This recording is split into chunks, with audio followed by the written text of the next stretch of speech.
Do you fear the modern world?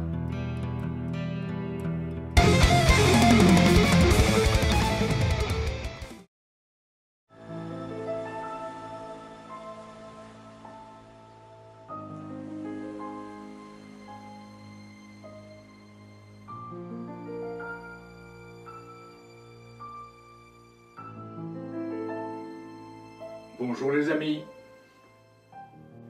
Prenez peur. C'est quand même Stéphane Gallet qui a recommandé l'album dont je vais vous parler aujourd'hui. 1h15 de black metal symphonique à grosse voix et orchestration pompier dans l'univers de J.R. Tolkien. Autant dire que ça va faire du bruit.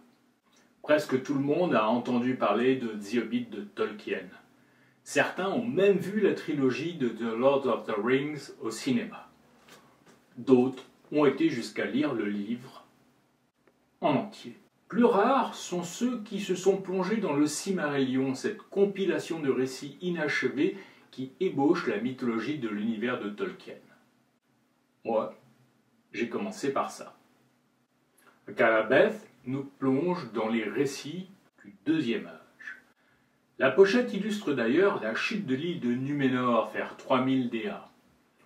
On y voit la cité d'Armendos, la capitale de l'île, prise dans la tourmente et les navires qui fuient vers le royaume béni. Mais trêve de mythologie des terres du milieu, parlons plutôt de musique, si vous le voulez bien.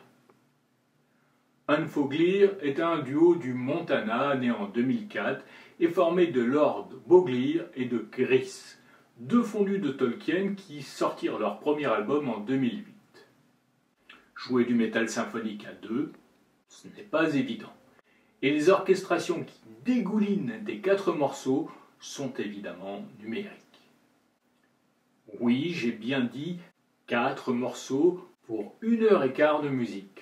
Autant dire que vous allez prendre très cher, avec respectivement 20, 17, 22 et 12 minutes de spectacle. Scream et piano forment le socle musical de l'album sur lequel se greffent double pédale, chœur, cordes, cuivre, beaucoup de cuivre. C'est grandiloquent à souhait, pompier et cinématique façon grand spectacle. C'est limite too much, et j'adore ça. Bien entendu, mon épouse, elle déteste.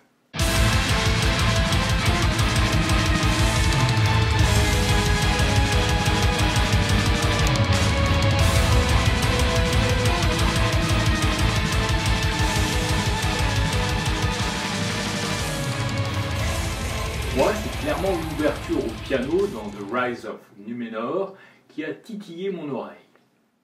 Ensuite, le métal symphonique a fait son œuvre, et si le scream est omniprésent sur cet album, cela ne m'a pas posé de problème particulier. Par contre, comme l'a noté Stéphane, l'orchestration numérique souffre de son côté orgue bon tant pis, pour ceux qui ont connu.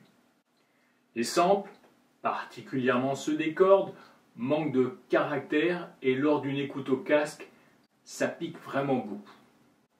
Bizarrement, les chœurs tiennent assez bien la route.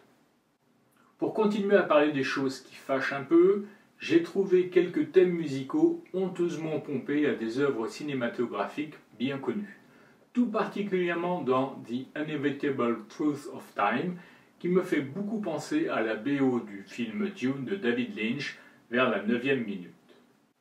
Malgré ces quelques petits bémols, Akalabeth est une grosse claque. Le genre d'album que j'écoute à fond à la maison lorsque je suis seul, et il rentre en lice pour la compétition finale de l'album de l'année. C'est tout pour aujourd'hui. Je salue au passage quelques nouveaux followers de la chaîne, Lindsay, Inastros, L'Humanisme Vaincra, BGP Music Live et les autres. Vous êtes 280 à me suivre, dont 6 nouveaux le mois dernier. Merci à vous. Je vous laisse une semaine pour digérer le monstre, et lundi je reviendrai avec quelque chose de plus léger. Promis. Bisous.